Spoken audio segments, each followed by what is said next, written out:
Hello, hello, hello.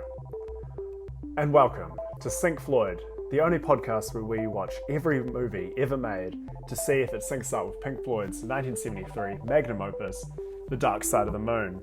My name is Gareth Blackler, and I have a top land speed of probably 14 kilometers an hour. Wow.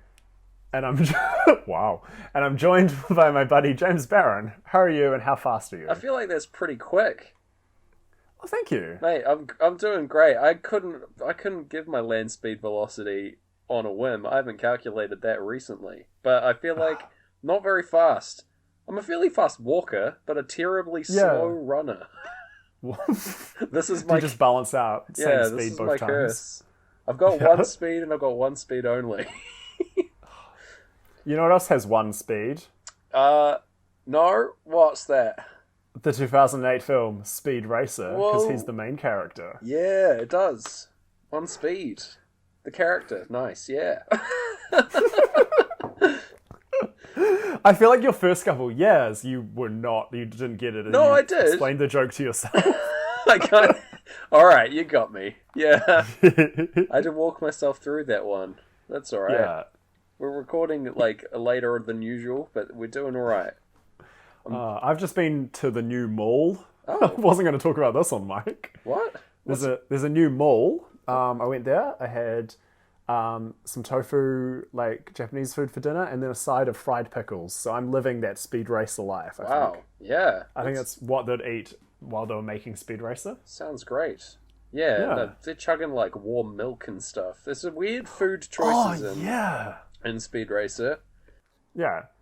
James, just so people know, we are talking exclusively about the film Speed Racer tonight. Are we? Today, whenever we're listening. I thought we were... And how it syncs with Pink Floyd. I was going to say, I was like, have we transitioned into a movie review podcast without my noticing? I thought we were still doing like a really weird idea. Oh, it is a weird idea. I had to Yeah. explain it to some co-workers. Oh yeah. And, the blank stares. They're like, how does that work?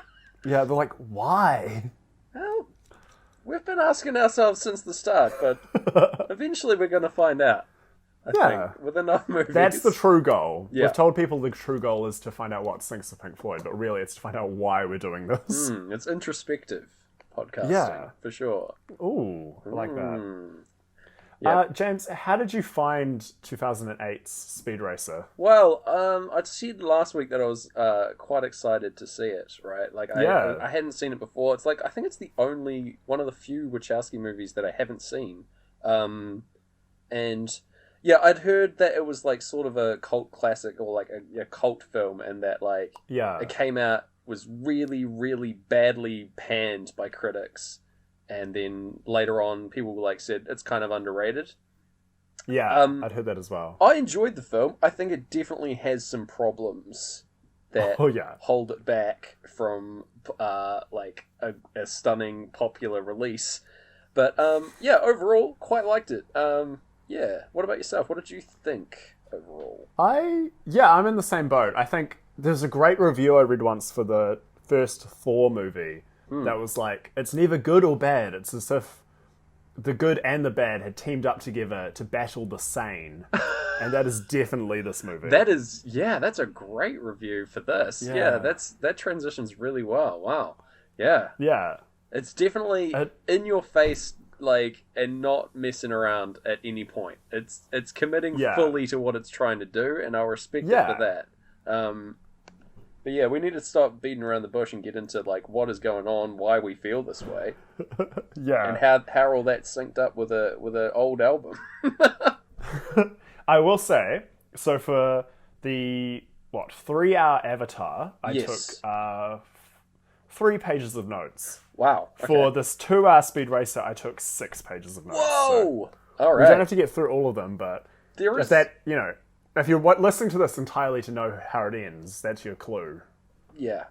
There's a lot going on in Speed Racer, I would argue. Like, there are like so many things to note, and they're all flying past the screen at incredibly high speeds.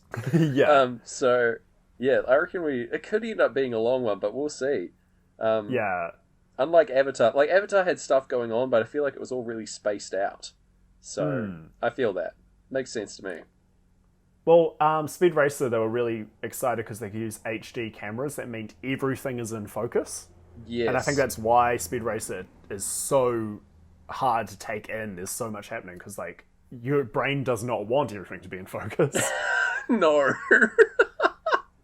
That's a really good point. I didn't actually think about that. But yeah, everything is in focus all at once. And most of it's, like, weird CGI and the brightest possible color. Oh, yeah. Yeah, let's get into it, mate. Okay. Yeah. Starting out. We're starting the film. Title card. On screen. Speak to me. Starting up. We're getting the weird screams and the clocks and stuff at the start of this album. We get young Speed. He's taking a test. I love that his name is just Speed.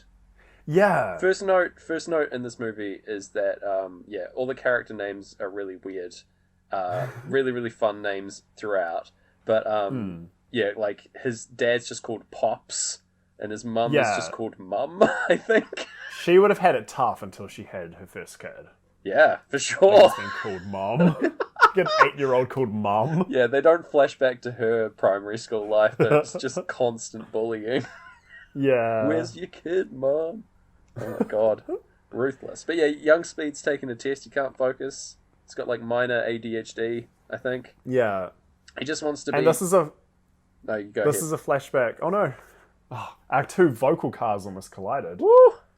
Ooh, Speed Racer. Yeah. He's sort of fidgeting to the rhythm. And then, because it's a flashback explaining that he's always been like this. He's always been Speed Racer. Yes. And it's when the little vocal sample says, I've always been mad. Yeah. He has. Oh, yeah. He has. He does, he does a little, this is coming up a bit later. We see, Susan Sarandon as Mum Racer. Is here. She's great throughout the movie. I love Susan Sarandon. Dude, same. She's fantastic. Yeah. There's a really good Justice video. Have you know the band Justice, right? I know the band Justice. Yeah, one of their videos is just them driving around in, like, a race car, and Susan Sarandon is there and having, like, a great time, and that's the whole concept of the video. Whoa. It's really good. Did that video come out before Speed Racer 2008? I want to say no. I think it probably was on their, like, Justice's second album. So I think that was, like, 2011. I could be wrong. But anyway. Yeah. Susan Sarandon's here. She's talking to the teacher over Breathe. You can already see all the, like, insane, over-the-top color. We haven't even started really yet. But, like, just in, like, set design and, like, costumes, everyone's wearing, like, bright, full-color, like, monochromatic stuff. You know, it's like they all have one color and that's their color, you know? It's great. And there's no real sets in this whole film. It's all just this weird CGI that's not quite there. I feel like there's some real sets. Like, I think that, like, the classroom's real and then, like, this office could be real. But I definitely agree that there's an overuse of CGI. Yeah. We are going to get to it, but, like, a lot of the time... We get to it quite soon. Yes. This is my first, like, why is the CGI? Yeah, man. Oh, well, yeah, let's keep on going. Yeah, he's doing a wee... Speed's doing a little, like, flip book animation. Little Dav Pilkey Captain Underpants. Flipperama? Yeah, Flipperama on his test, rather than doing his work. And he... the flip book, he, like, flips through it, seeing the cars colliding. That aligns perfectly with a drum fill and Breathe. Like, each beat of the drum aligns with him flipping a page, and it freaked me out. Yeah. I was like, what? That shouldn't be. It scared me. It was the first time a sync had scared me, I think. Whoa. Because it was too close. Yeah. Yeah. And then he's like, he has, like, a little dream that he's, like, a daydream where he's in a, like, animated sort of kids book style driving around on a racetrack, and there's, like, stick figure men, like, shaking their fists. I think this is a pretty cool effect. It's very, like, kids daydream, like, not fully realized, like, sort of, or everything's, like, not photorealistic, and they're all cartoony, so I think that's a cool look. And we get a little, like, warp sound as he enters his imagination as well. Yes. Yes, he does. From He's the like Floydsters. Like zooming in. Yeah. Yes. And then when we leave his imagination, Pink Floyd sing Leave. Yep. I threw my arms out just then. You threw them out in shock. Yeah. I have no arms now. I put them in a bin. Oh, man. Good luck, like, shifting through the 6 pages of notes now. You're going to be blowing them off your desk. Oh, my gosh. We'll edit out all my, like, exhaling noises, don't worry. Yeah, we pause for, like, 10 minutes and come back because Gareth's trying to, like, move a piece of paper off his desk. This is my first note about the world looking really flat and odd. The CGI in this movie, in bits, is like super good and really, really cool looking. But anything involving like comping people I feel like is done really badly. Putting people in frame or in a CGI background is a difficult thing to do, and it just doesn't really work here. They sort of just look like they're floating. Oftentimes, and later on, they're like, we'll have multiple people that were clearly shot separately and put into the same scene, and that's really weird. It doesn't look quite right. So that's complaint number 1 against this movie, unfortunately. It's I feel like they're going for... So, Speed Racer, right, is a really, really old anime and manga from Japan, like ages and ages and ages ago. Like 1970s and before, I want to say, this was coming out. And, so I feel like it could be them trying to, like, pay homage to that, like having a really flat image on screen. I feel like all the faces flying past the screen that we're going to see coming up soon is a nod to that. All the little face transitions. Yeah, for sure. Yeah. But, like, having things flat on the screen, I feel like is a call out to cartoons, potentially. That could be my explaining it away, but I don't know. It sounds like when I stuff something up at work and I try to, like, I don't want to make the change, so I'm like, oh, no, it's aesthetic. No, the audience are going to, like, they found a way to explain the fact that everyone looks a bit rubbish. I feel bad for you doing that at work. Cutting some corners. I will say, watching this film last night then made me rubbish at my job as a graphic designer today. Oh no, it like skewed your whole view? Yeah, I was just like, bright colours and bad CG, why not? I'm into it. I feel like I ended up downloading a 3D trumpet and making that like bright purple and being like, this is going to look awesome. And then I came back from lunch and I was like, this does not look awesome. Oh no. I feel like this movie had a great effect on you then. Like, if it's influencing your style so heavily, like... That's true. Yeah, that says a lot about it. Yeah. We're going to get into that a bit further coming up. There's more things to talk about. I should hope. Yeah, there are so many flashbacks at the start of this movie. There are about like 4 sequentially. Yeah, so we've got the flashback here of him driving around with Rex is driving around with Speed on his knees, and I feel like it's matching On the Run quite well, because they're like. It's like it's the Fast and Furious 8 problem where there's cars driving around, and I feel like On the Run is just is always going to match that feeling, and like that is going to be 90% of this movie. Yeah. I think these like fake silly cars matched On the Run way better than the real cars of Fast and Furious. I would agree. They're like spin out of control a hell of a lot. And like it's very hectic and chaotic all the time. Yeah. And so that matches the feeling quite decently. There's a really hot jump cut between the past car of this flashback straight into present day race where Speed is racing in his position basically.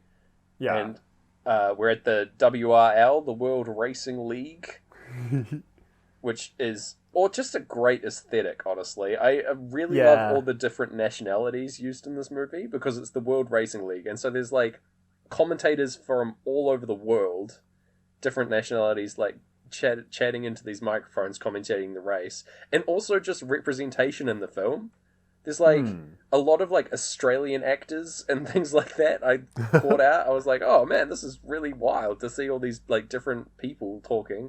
Like, old mate, Royalton later is British, and like, it's cool.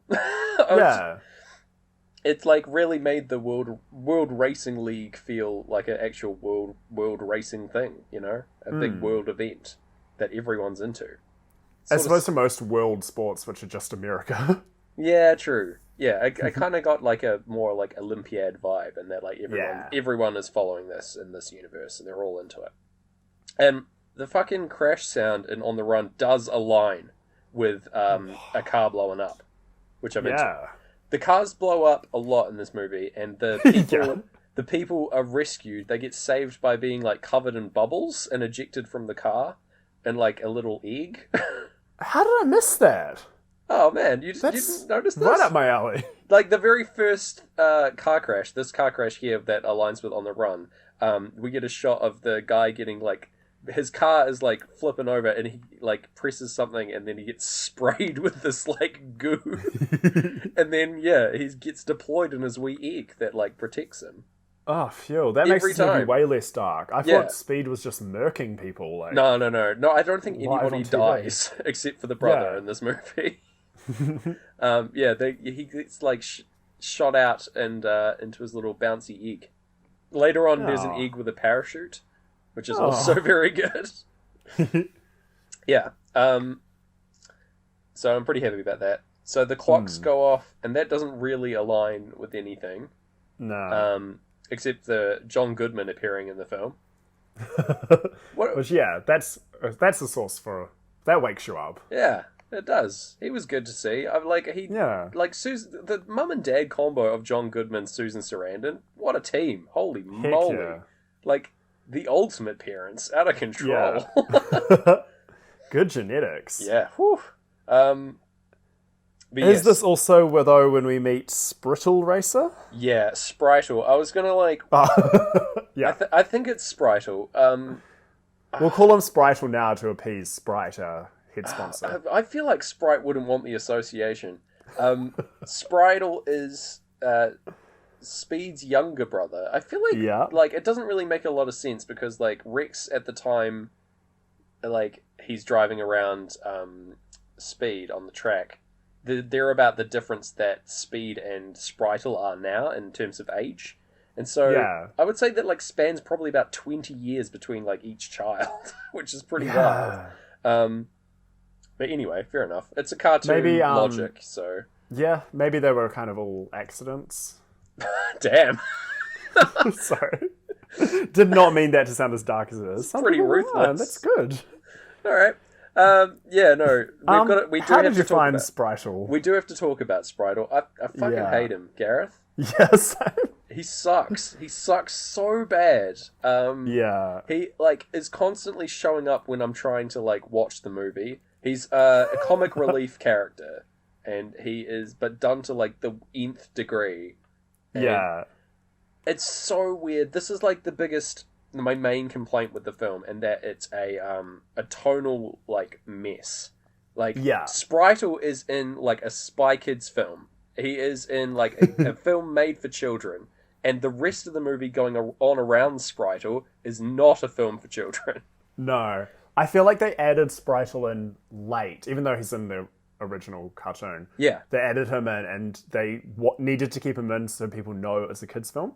Because I wish I timed it. He is on camera every 2 minutes. A scene will cut needlessly to Spritle doing something, and then cut back to the scene. Yes, in case kids are getting like bored by the exposition happening. Yeah, we'll cut to Spritle, and he'll be doing some kind of like insane, wacky thing that like is supposed to keep the like kids engaged and excited. But like, it's crazy that he is here. Like, if so. Thesis 1, right? This movie is made for kids, sure.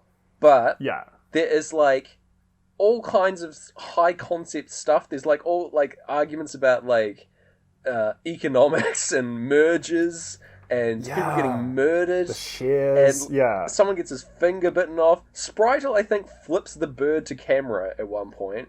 Yeah. There's a bunch of swearing in the back half of this movie as well. Like, which is also the least... Spritle kind of starts to fade out a little bit. Yeah. Right?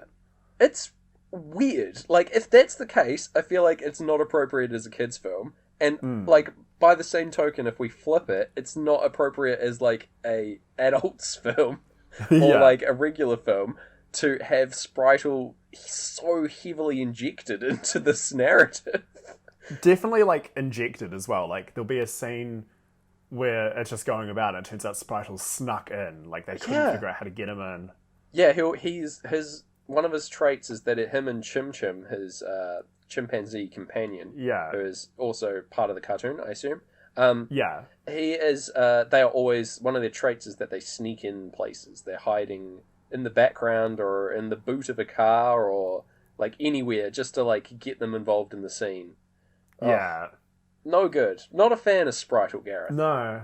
Sprite's such a, like, he's literally Poochie in that. Yeah. Every time he's not in the scene, don't worry, he's going to be in the scene. Like, all they're missing is people asking where he is when he's not on camera. Yeah. It's just, he was the grown test in that, like, every time I saw him, I was just like, ugh, damn, right. Yeah. Yes. He sort of brings the whole thing down for me, which is a real shame. But do you want to forgive him? Because I've got a way you can forgive him. Okay. Lay it on me. So the actor who plays Spritle is Paulie Litt. Okay. Please go to Paulie Litt's Wikipedia page and look at the photo. All right. And listeners at home, Paulie Litt, Paul I-E-L, and then his last name L-I-T-T. Okay. Speed Racer Cast is probably the easiest way.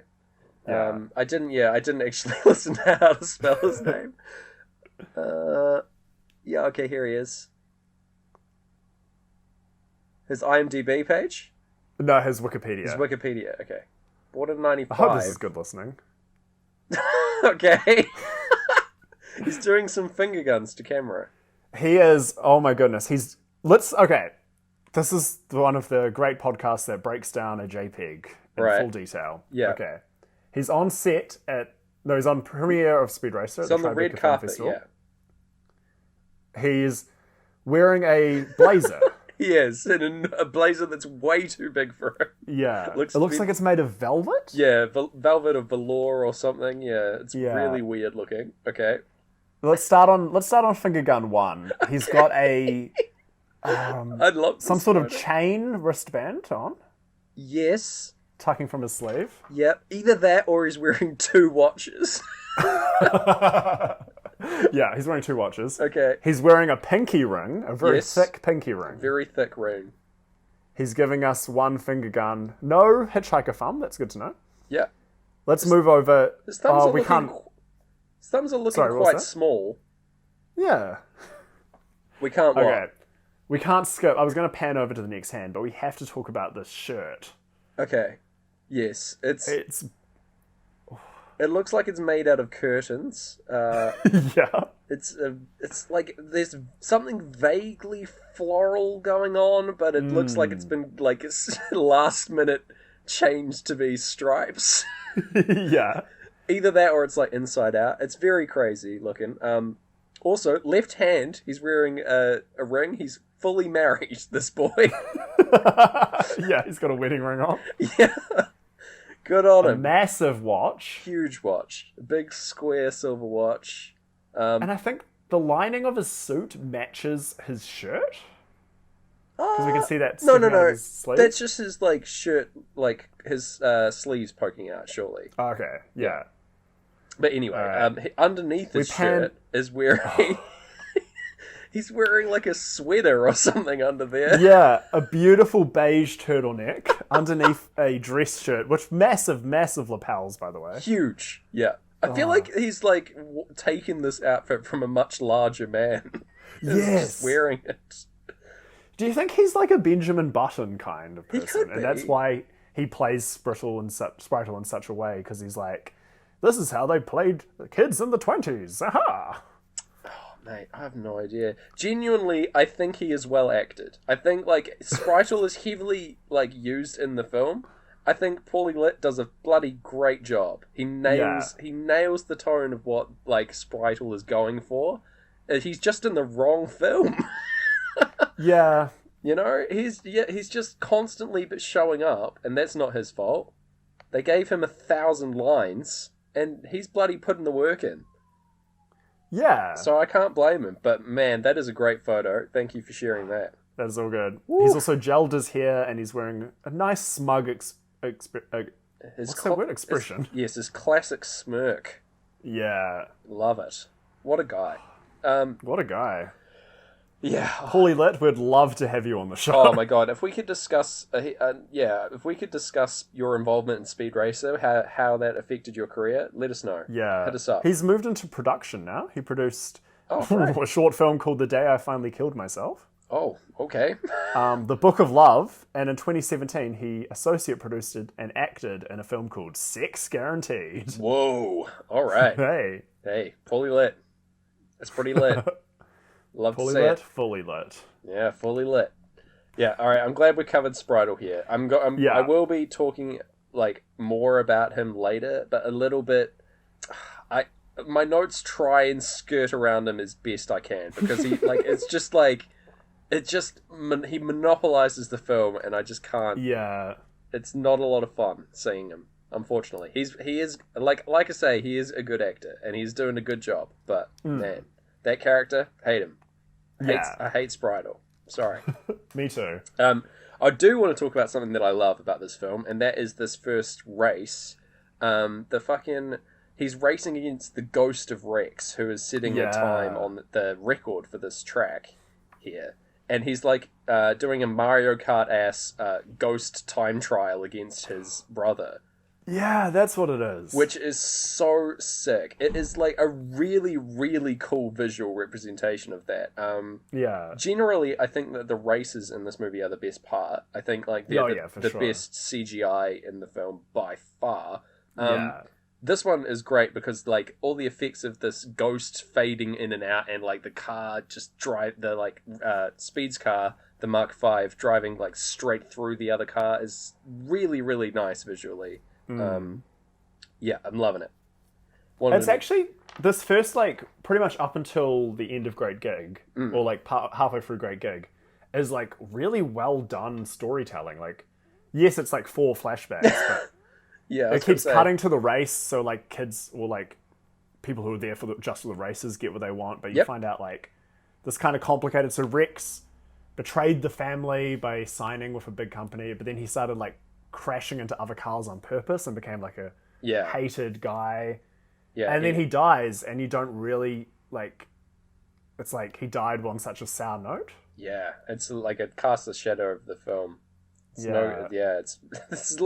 why, like, again, another reason why I don't feel that it's like a kids film at the start here. But I do want to talk about Trixie here as played by Christina Ricci.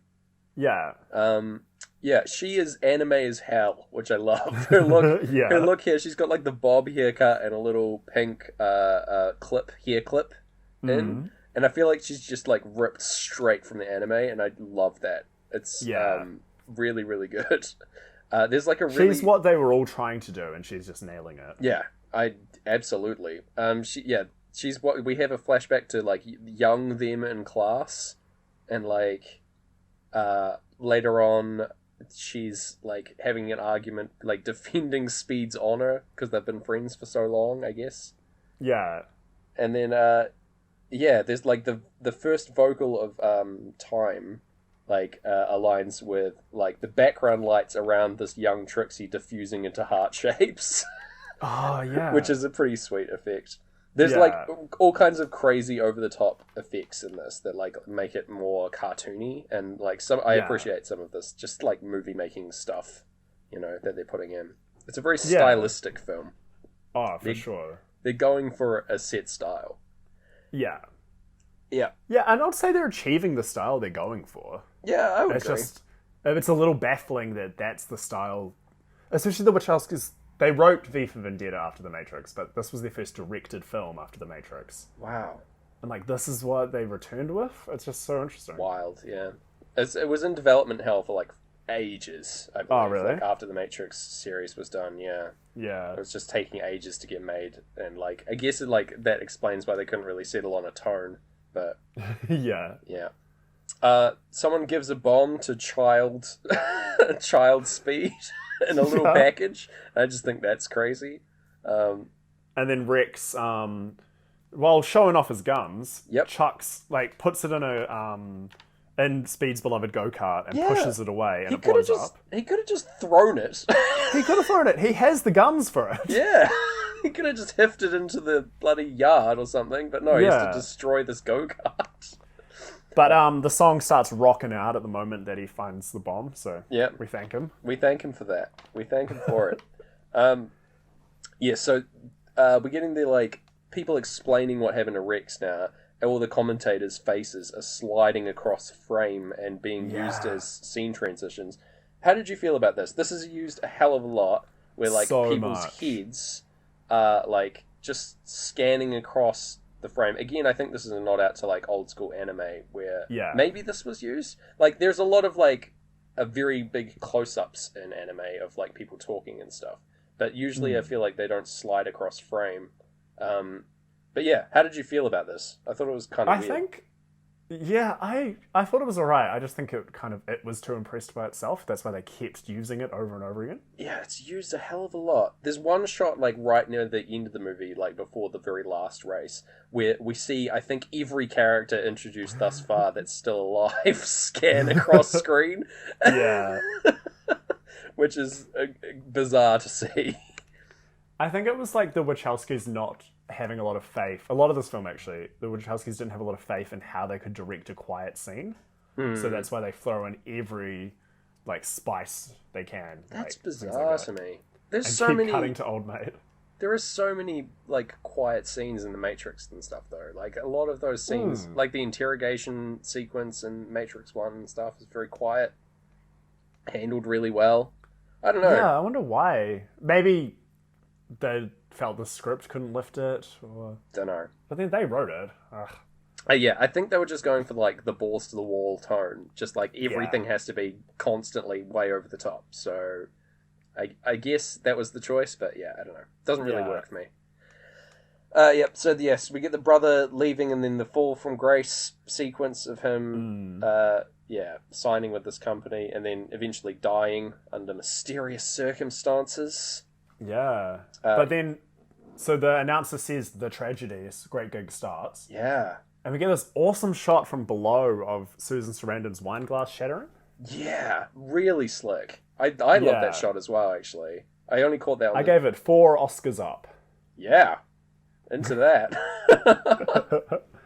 Yeah, and then, like, all this stuff is, like, shot in really, really harsh shadow. There's, like, you're only seeing bits of people's faces, because they're the only parts that are lit. It's really intense, and, like, they really dwell on this, and this is another thing that shouldn't be in a kid's movie. No. I don't know. It's really harsh stuff. But, then he's racing the ghost, which I love, which I've already mentioned. He lets his brother's ghost record stand, and, like, because he dips off the accelerator, and then really cool effect when the car, like, drives straight through the ghost at the finish line, which I love. After that, we get a really horrible, gross out, like, anime kung fu fight. On the television.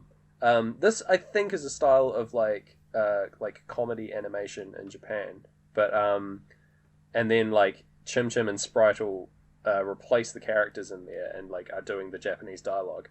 But it's really bizarre. Like, it's like whiplash. Like, coming back from, like, a really cool sequence into this is like, I feel like I've been punched. But especially because Great Gig is still playing. So Great Gig enters with such a, like, thematically perfect moment when like the darkness of the film takes over. But then because Pink Floyd write long songs, it's still going while we watch bloody Spritel and Chim Chim in their hilariously matching pajamas, by the way. Very good. Spritel's in Paul Frank pajamas with the monkey faces, and old mate Chim Chim is in pajamas that match but have human faces. A bloody good bit, honestly. Much better than what we're seeing on screen.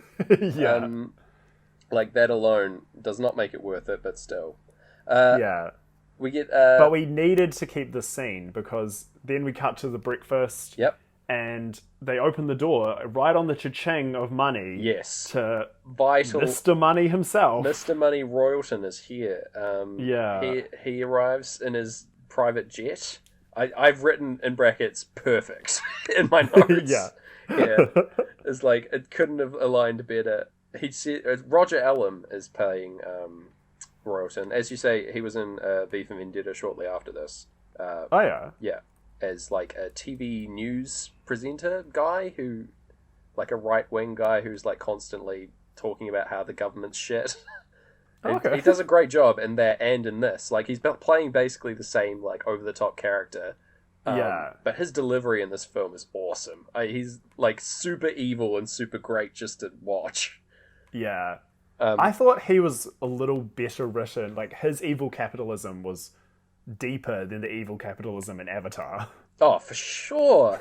Absolutely. Like, this one is, like, over-the-top, like, completely going way too far. He's like his whole later on we're going to explore his like facility, and it's just like to the nth degree mega capitalist. But yeah, I feel like he pulls it off way better. He's much more believable. Than an Avatar. Weirdly, even though it's like way more cartoony. Yeah. Even though that one got nominated for the Oscar. Yeah. Oh, really? Oh. Well, Avatar. Yeah. Avatar did, yeah. Oh. Yeah.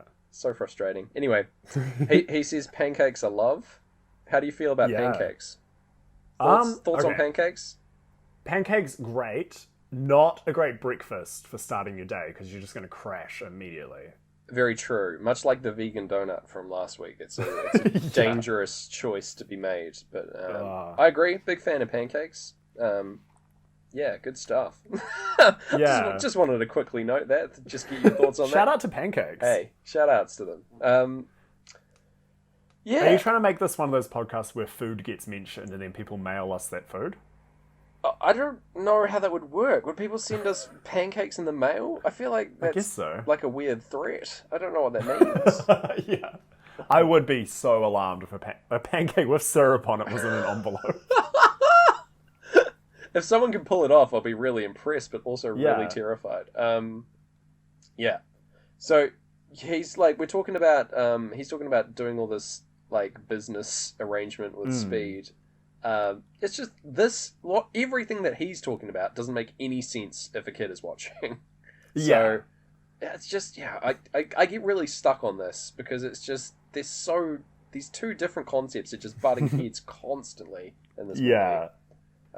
But yeah, anyway, we're going to explore his facility in his little jet now. Oh, very quickly, I was very proud of noticing this. Okay. When he tries to buy the recipe for Susan Sarandon's pancakes. Yes, he does. And she turns him down while Pink Floyd say, "Keep your hands off of my stack." Ooh. And pancakes come in stacks. Yo, that is some tasty insight right there. Oh my gosh. It is a tasty sink. A tasty sink. Into that. Very, very good. Yeah, okay. We're flying away in his little jet. He like talks about like only 6 licenses are issued every year to fly so low in this crazy future city, which I love. Yeah. Such a bizarre detail to be added here. I guess it's showing like he's so over the top. He gets all the rules bent for this guy. We get a sequence here showing off the base facility for training the racers and building the cars, etc. This reminds me a lot of Jupiter Ascending. Have you seen another Wachowski film? Have you seen that? I haven't, actually. Okay, so in that film, there's like another sequence which is very, very similar, which is like crazy over the top and like hits you over the head 1,000 times with what it's trying to say. This sequence is awful. Just seeing all the like... everything's super flat. This is some of the worst CGI I've ever seen. The scuba diver guy just plucking fish out of the water and putting them on his belt. I don't know. I hate this. Yeah. Or the like. It felt like if Willy Wonka was shit. Yeah, I totally agree with that. It like very much feels that like everything's hyper colorful. We've got all the people on segways. Like zooming around at like ultra high speed, like a different frame rate to the rest of the shot. Oh, it's no good. Yeah. Very the worst is the CGI people doing flips to be on peak physical condition. Yeah, I don't know. Like I get what they're going for, but it's just like it's just not good to see, not good to view. It feels very like Nickelodeon cartoon, you know, or something like that, or like ad break for some kind of toy that's being sold. I don't know. Actually, do you remember the show Lazy Town? Yeah, actually, very Lazy Town feeling. This aesthetic of the whole film is very Lazy Town. Yeah, I'd agree. I think they're drawing from the same kind of well of inspiration, and that I think Lazy Town, the aesthetic of the like character design and everything is very anime as well. So yeah, that makes sense to me. Yeah, but that has weird puppets in it that make me very uncomfortable. Yeah, I forgot about them. Oof. They've got the like human hands. No good. Only Ernie of Bert and Ernie is allowed to have human hands in my book. All right. Yeah. Permitted. He's the only one that gets a pass from old James. Oh my god. Not even Bert? Bert's got little he's got the like felt hands. He's got like little stringy arms like Kermit does. Yeah. Oh man, yeah, Ernie's buff. Yeah, Ernie's got real arms. That's really weird. I don't know. They're just different guys. You know what? Different guys, still friends. They're the original. Different men, still friends. The original odd couple. Yeah. What great guys, though. Yeah. Yeah, us and them now is we seeing this really bad flat animation here. We're in like Royalton's little suite office thing, I guess. Like he's offering all kinds of crazy stuff to Speed, and I guess it's to like show the difference between like how expensive this company is, like the crazy wealthy versus the like homegrown in terms of the racing companies. Yeah. This was the first time, like, you know how we always say money is too long and doesn't really line up with anything? Yeah. This is the first time money wasn't long enough, because it would have been perfect if it had gone the whole Royalton factory thing and then ended when it cut. Yeah, if it encapsulated this whole scene, it would have been ideal. Yeah. Yeah, but we've got like after this, we've got like Jack Cannonball Taylor appearing, who's like an old racer. What a great name! Yeah. All the names I think are ripped straight from the anime, and they're just really sweet. Yeah, for sure. Yeah, Speed comes back in with like a suit on that Royalton's given him. Royalton has given him, and Trixie says "hubba hubba." about this. Oh yeah. Which is hilarious and awful. Yeah. It's like just generally the CGI here is looking really bad. There's a scene where Royalton's like puts a hand onto Speed's shoulder and it looks like it's someone else's hand. It looks like that hand is not attached to his body. It's really probably was. bizarre. They've probably never met, those two actors. Quite possible. It's insane. Oh. Yeah. Anyway, we've got a hard cut now to fucking Taejo getting beaten up by, like, mobsters. Yeah, getting, like, actual torture. Yeah. The reveal here that this office is actually inside the back of a truck is so good. Yeah. Because they, like, leave it for a long time, and then, like, he gets a call, and then we see it's inside a truck. It's good timing, eh? Like, if they'd revealed it early enough, you'd have been like, oh yeah, but because they waited so long. Yeah, man. Oh, I'm loving it. Pink Floyd saying fighting's all about, because, so behind them is Racer X. Yeah, right? Racer X is after them. He's trying to save Taejo, I think. I don't know. It's not fully explained why he's there, but he hates injustice. He's sticking up for the little guy. Fucking one of the mobster guys, the one with the really, really bad hair, says it'll be hard to drive with skelly hands because they're gonna put his hands inside this like piranha tank. Very dark. Yeah. He drops like a thing of meat in there and it gets devoured by piranhas just to prove that how dangerous this is. But it's hard to be scared because they're like so clearly fake piranha and so clearly fake meat. Yes, absolutely. It's like super over the top and really, really obviously fake, but yeah, kind of dark though. Again, for a kids movie, I feel like you could do this, but like it's pretty intense. I do wish he'd got the scully hands and was like driving around with little bones. That would have been pretty funny, actually. Yeah, I kind of love like that. There's nothing in this world that would make that not like, believable in this film. Yeah, absolutely not. Like later on, the same guy who says the skelly hands line gets one of his fingers bitten off, and it's just he just has no finger for the rest of the movie, which is fun. Or the little, yeah, I don't know. There's all like little secret compartments and stuff that all the picture frames get like flipped back in this little holes to shoot out of to fight Racer X. All this is very cartoony, which I love. There's like a whole like heads up display that flips out of the desk to fire like missiles. Yeah. Sweet. It's like Batman or something. I don't know. I'm loving it. Like 60s Batman. Yeah. Yeah, this insane when the Racer X is shooting the machine gun out of his car into the truck, the color grading in this shot goes insane. The saturation gets turned up to like 11 here. It's awful. Yeah. This isn't the last time this happens either. I feel like later on in the like Maltese ice caves this also happens. It does, but man, like it's just hard to look at. Like all the colors are blown out. I don't know why they have done this. It feels like it looks like a mistake, but the amount of money and effort, it can't have been, right? It's crazy. There's a lot of like other lighting effects which look super good. It's just some things that they just go too far on. I don't know. Anyway, Taejo gets like thrown out the back of the car, and Racer X like saves him, and then he doesn't want to help Racer X because he'd like bring the bad guys to justice because it's like he's like I don't fight for justice. I don't know, or something like that. But yeah, they don't want to align anyway, even after being saved. But he like hands him a card with Inspector Detector written on it.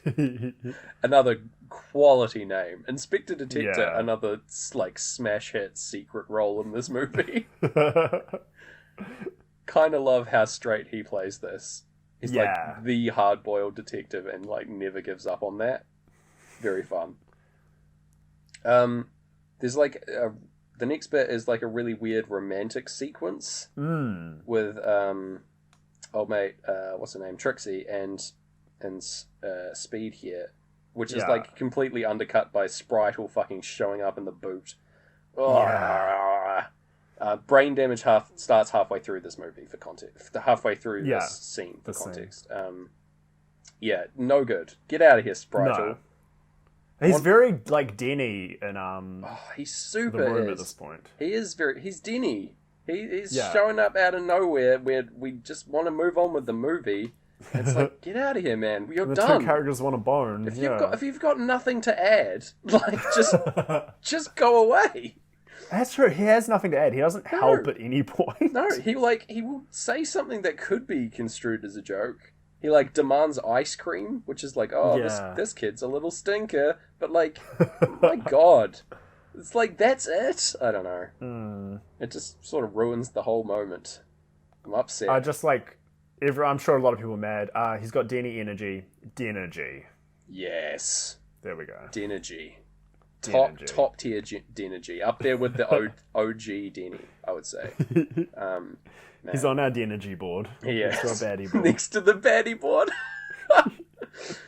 Speaking of baddies, they're talking about race fixing. We've got the dad of Taejo here is like talking with Royalton. They're both facing the same way, but their heads are sliding across the screen in different directions. And they're talking to each other, which is very upsetting and weird to look at. They're like... But it is the first sign that, like, maybe this... I mean, obviously it's obvious Royalton's evil, but, like, it's the first plot line that shows he could be evil, and it's the first sign that the band might be playing different tunes. Whoa. Yeah, baby. He's like, he's like, he's not being, like, overtly nasty here. He's, like, talking some shady shit, but, like, he hasn't been, like, nasty to anyone on camera yet.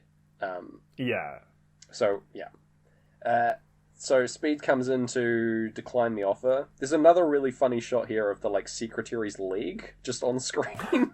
I missed that. So like when he's landing in the plane, the shot is from the perspective of the ground, and like in the foreground is the secretary's like shoe in a high heel, foot in a high heel rather, just like dead center in frame, and we see the like plane in the background.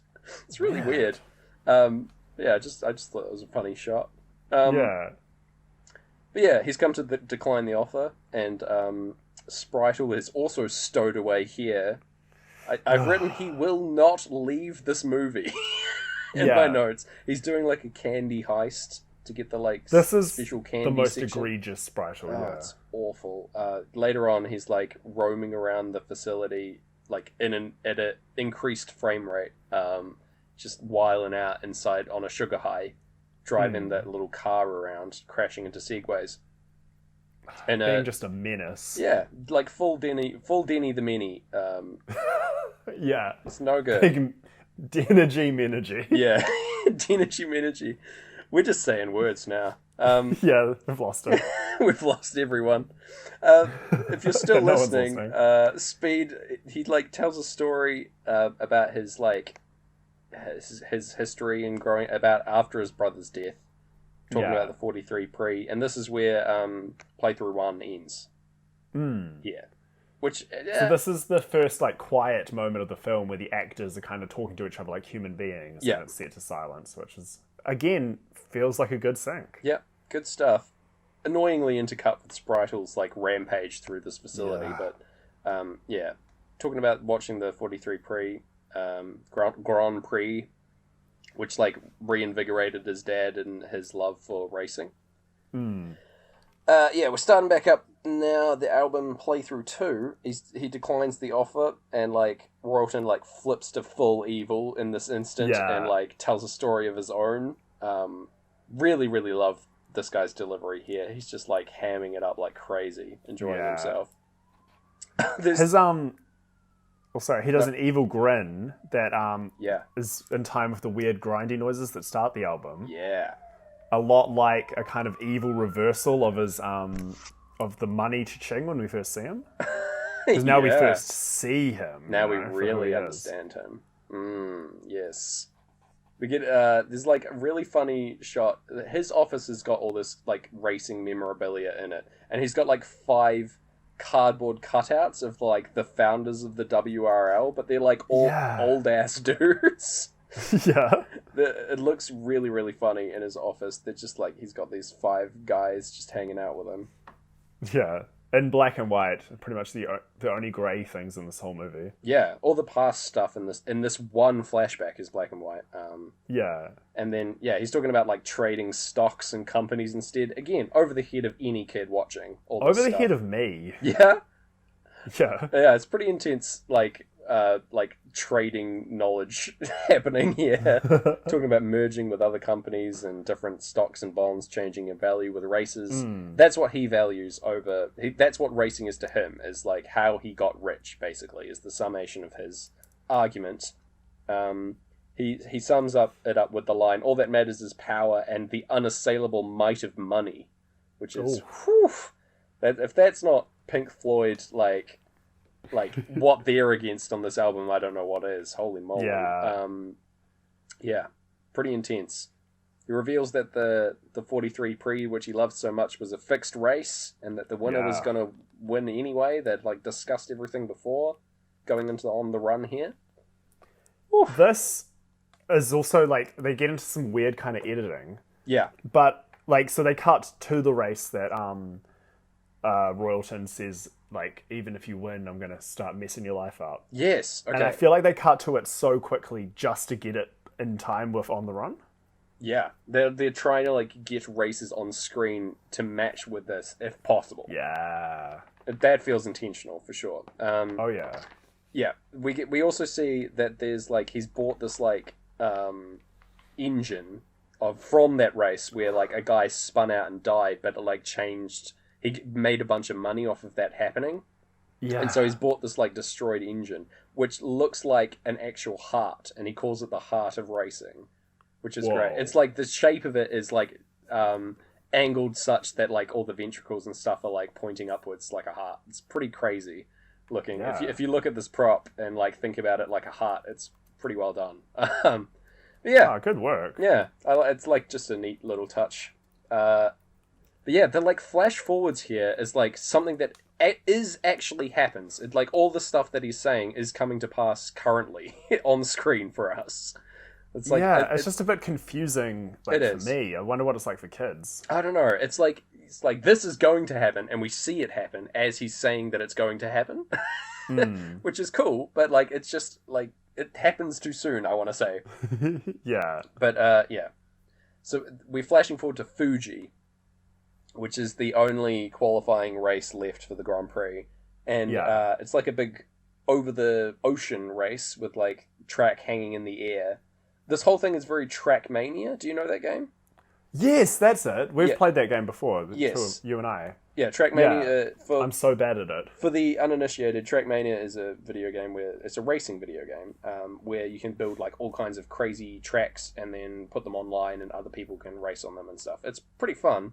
Also, the most recent Trackmania that was released has a really, really similar visual art style to this movie. They really lean into the like racing aesthetic, and the graphic design in that game is top notch. Oh, so okay. Check that out if you want to. It's it's really, really good. But yeah, the whole Fuji race is super Trackmania. There's another really good shot of like cars driving up over an insane loop-de-loop thing, and there's just a flamingo in the foreground. Yeah, I loved that. For no real reason. Just to show just for us flamingo fans. Yeah, loving that. Did you know flamingos can drink boiling water? What? Why? Yeah. I don't know, they can. Where are they getting it? Good point.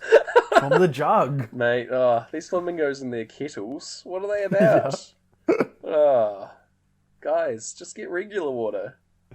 What is that for? Are they like cleaning their beaks? I don't know. Yeah, that's it. I've got so many follow-up questions about that, but we have to move on. Save that for our Flamingo podcast. The Flamingo cast. Yeah. Sync Flamingo. Pink Floyd. Yeah. Whoops. Yeah. Oh, yeah. just Pink Floyd. The podcast. And we don't get it? We're like, what do you mean? What do you mean? It's a podcast about fucking flamingos, and our mascot is a flamingo called Floyd. What do you mean? Yeah. It's Pink Floyd. We say it like that every time. Yeah, from the guys who brought you Sync Floyd is Pink Floyd. It's Pink Floyd. What? Oh my god. I feel like if we commit to doing a Patreon tier where we make one of those episodes, we will get sued. So I don't think we can do that. But anyway, the clocks go off again in time. Time's happening now. And the crash before this, the crash and on the run doesn't align with an explosion. It's about 5 seconds out from explosions either side. That was a bummer. Yeah, the clock, and then the clock's going off like it's just like cars bumping into each other. It doesn't really work. But it's sort of like it's out of sync, but it's like the cars were too fast to be in sync. So I don't know. Is it on purpose? I don't know. All of this is still like a weird flash forward by Royalton. Like we've been in this scene for probably about 5 minutes, and it's just like it's still like the father's getting sued about like just throwing lawsuits at him because he can, just to like steal all of his money, and this is all still like flash forward. Like it's really weird. Yeah. Anyway, then we cut back to present day, and like old mate Speed is meeting Ben Burns, who was in the 43 Grand Prix, in like a locker room. I feel like this scene was pretty superfluous. It didn't really add anything. Yeah. But yeah, he doesn't really reveal whether or not the Grand Prix was fixed or not. He just sort of says something cryptic and walks away. And that's about it. I'm like, alright. Which Speed takes to be like, nah. Yeah. No, bro, she fixed. Yeah, he takes it that way, but me and the audience, I'm like, I don't know. He didn't really say that it wasn't or was. He said nothing to incriminate himself anyway. Yeah. Yes. So there's more like stationary camera stuff happening. So in that scene, the camera is stationary, but like everyone's having a chat about this, giving up on this contract, and the camera is constantly panning left throughout this whole scene. Just like people's heads are moving from like the right to the left of screen. It's really upsetting. And they're just talking. We're getting some reassurance from Mom Racer about how racing is an art form, and she loves that Speed's doing it, and he's made the right call. But the bloody camera is just going. Someone's like chasing that camera, like, no, it's getting away. Yeah, I guess it's like we're still moving. Like this, the speed has not let up yet. The race is still on. I don't know, but it's... Don't get bored, kids. Yeah, I guess so. We get a visit from Racer X and Inspector Detector. They show up at the house at the start of Great Gig in the Sky. They lay out the plan to, like, convict Royalton here. And they want to work with Taejo, who was the guy who got thrown out of the back of the van earlier. And they want to take down Royalton. Yeah. Yeah. For all his crimes. By winning a race so that it bumps up someone else's share prices, so then they give Racer X their, like, secrets that they have. Yeah. Very convoluted. Yeah, it's an exceedingly convoluted plot. Like, in exchange for, like, a file that incriminates Royalton, they're gonna, like, win a race for this guy. Essentially, they're trying to race fix, which is pretty bizarre. Like, in a roundabout manner, they're, like, aligning so that they can, like, get what they want. They each mutually beneficially help each other out. But, anyway, the race that they're gonna do this in is the Casa Cristo. Is the race that Rex previously died in. And it's the only other way to qualify for the Grand Prix. It's not a circuit race like all the previous ones. It is a cross-country. Back alley cross-country. Yeah, this race spans 2 continents, 3 different temperate zones, and is 5,000 kilometers long. Which is insane. Yeah. It is an enormous race. Also, I think it only takes place over 2 days. Yeah, it does. Which is just great. What? It's kind of good, though, because the first great gig is when Rex dies doing the Casa Cristo Classic. Yeah. And then the second great gig is when Speed takes up the mantle to do the Casa Cristo Classic. Yes. He says that he won't do it, but he lies to his father, and later on he agrees. He says he's going skiing. Yeah, he says he's going to go skiing with Trixie, and they align together and run away and go into the Casa Cristo. Very exciting. Yeah. Unfortunately, this great gig in the sky also ends with old mate Spritel watching TV with his chimp. God. I've completely skipped over that. I didn't even write a note about it. At this point, I'm so sick of him appearing in this movie. But yes, he's gonna he enters against his dad's wishes, basically. That we get money starting up as they've made some like modifications to the Mark V, the car, of Speed. The buttons are labeled A through G, which I really like. The alphabetical buttons. They don't make any sense like for what they do. They each one does a different thing, and you've just got to remember which letter means which thing. Which is really fun. Also, I don't think they ever use G, which is the little camera drone that he can deploy. Oh yeah. I feel like maybe on the cutting room floor there was like a shot where right at the end of the movie where the bad guy uses the spear hook on his car. I feel like he would have deployed the drone and gotten the camera, and shown that the other guy was cheating with that. But they just used the cameras at the race in the final cut of the film, which also makes sense. But this little drone is never used, and I feel like that's a bit of a shame. Yeah, Chekhov's drone. Chekhov's drone? Yeah, I feel like all the other ones are used. I could be wrong. But yeah, we get like little cross sections of all the like hidden weapons in all the cars, because everyone cheats in the Casa Cristo, because it's a poorly run race. It's there's like you can't see for like dust clouds in the desert, and later on there's like a bunch of dead spots in the mountains where you can't see what's happening. It must be a nightmare of a thing to watch. Like, why is this one of the big races where it's like, oh yeah, you just don't get to watch most of it? I don't know. It's clearly like less popular than the WRL, and I guess this is why. But like, I don't know. It's no good. It's like if there was an NBA, like a certain stadium in the NBA where the lights just went out every 5 minutes. And you're just like, we don't know what happens during those 5 minutes. But it's like a historic stadium, you know? Yeah. It's just like, they have to keep playing there because of like ancient tradition. Yeah. Yeah, that's a great comparison. My God. Anyway, this bloody snake oiler guy is here. Yeah. He's like the guy who's supposed to win. If the race was fixed properly, like the bad guys want, then this guy would have won and gotten into the Grand Prix.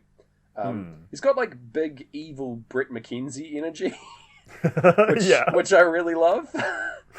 His whole aesthetic is really, really funny. His car is like covered in snake skin. Later on, he's got a gun that shoots a snake. And then he can like drop oil out the back of his car, which is like all very cartoony and good. Oh yeah. Into that. My next note is that the race is about to start.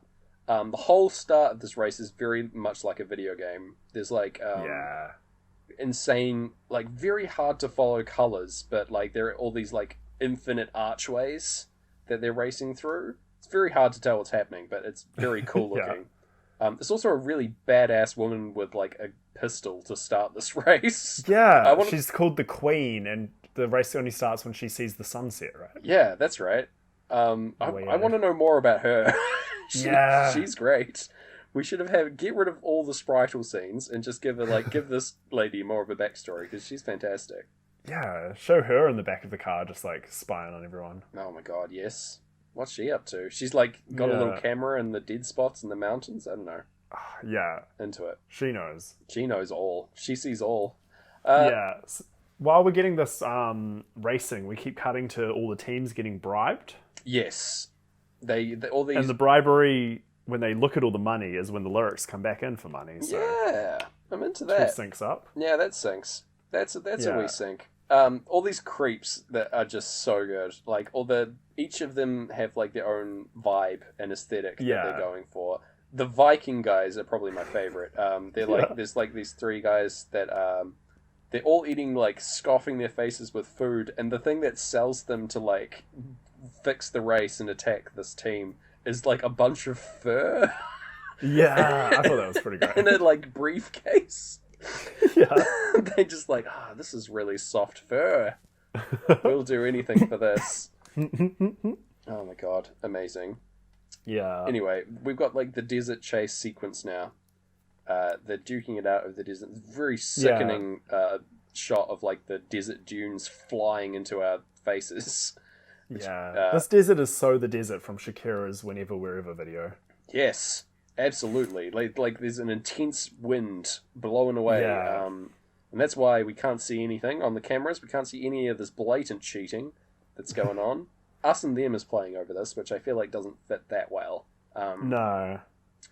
We do get some really fun cartoony attacks though by all these villains. Like there's a beehive that gets catapulted at someone. Yeah, so this is pretty much, for a huge stretch, this gets too bonkers that I start missing the syncs. Yeah, same. But, okay. I pretty much miss all syncs up until the next playthrough, and I'm sorry, audience. That's fine, I've got a bunch. What we get is a Viking launches a beehive at Speed Racer, right? Yeah. So he crashes into her on purpose, then the bees hit her. Yes. Then another Viking yells out like Broomhide because he loves her, maybe? I don't know. They're friends. He flips his own car trying to hit Speed Racer with two, like, what do you call them? Boomy knockers? Yeah. I would assume so. They're like little flails that are hanging out the back of his car. Like little spiky balls attached by chains anyway. So Racer X then makes his car jump. Yep. And he punches this upside down Viking in the face. Yep. Just like from cockpit to cockpit, yeah. Just hits him. And then the Viking tries it again, so Speed flips his own car, and they spin around like Beyblades and crash into each other and Beyblade the other car away. Yep. Very much so.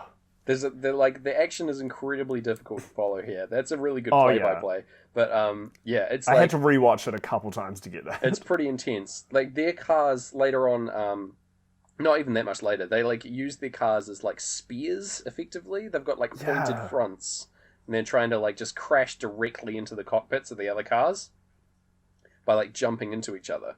And it's pretty silly, but like there's all kinds of like crazy car acrobatics that are going on that I feel like dust clouds wouldn't really cover up. But but anyway, yes, pretty fun.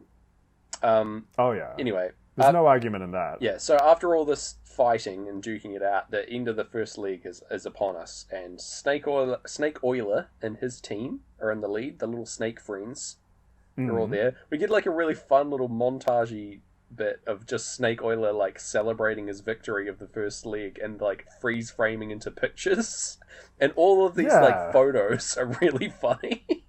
He's like kissing his own bicep, and then there's one of him with like a rose in his teeth. I just like his whole vibe.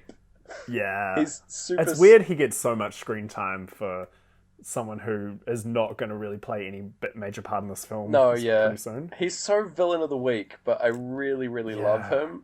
He's like a background villain that appears for one episode and is just like, he's gone immediately. But it's like everyone's favourite episode. He's like the angels on Doctor Who. Like, absolutely, they're going to keep talking about him.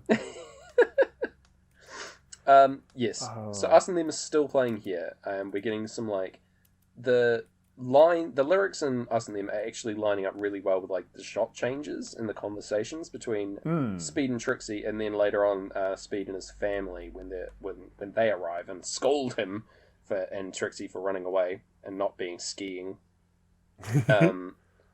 Yeah, and then that transitions to Any Color You Like, which doesn't match as well, while they're still being it doesn't really match actually, as like but that's okay. That's just like a little minor thing that the lyrics were lining quite tightly with just some scene transitions. And then suddenly ninjas, Gareth. Yeah, so everyone's having a sleep, and then these ninjas sneak in to try to poison them.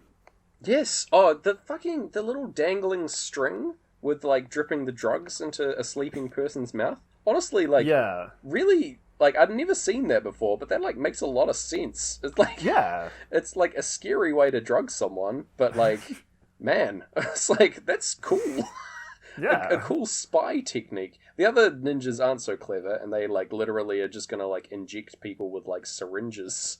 I guess they could only afford one string. I don't know. Yeah, string's expensive. Yeah, they're getting wrecked by... the ninjas get fought by Racer X, who wears like a pillowcase as a blindfold. To cover his identity. Pretty cool. And then later on, they also get wrecked by the dad. By Pops, who is just inexplicably a wrestler. Yeah. He's sleeping with his wrestling ring on, and like the ninja sees that and is like, oh no. Yeah. And gets like proper like Johnny Bravo. Yeah. Like old school cartoon beat up. Full on cartoon destroyed, absolutely. This whole thing feels very cartoony. The whole fight scene, which I think is like done quite well. I do. If Sprite wasn't in this scene, I'd say this scene ruled. Yeah, honestly, if I think about this movie, it would like it's cool what they were going for in terms of like it being live action. I feel like a lot of this stuff would have played so much better if it was a cartoon or fully CGI. Yeah. Like it just would have like worked, but it being intercut like with full CGI backgrounds and real people, it just was so jarring. Anyway.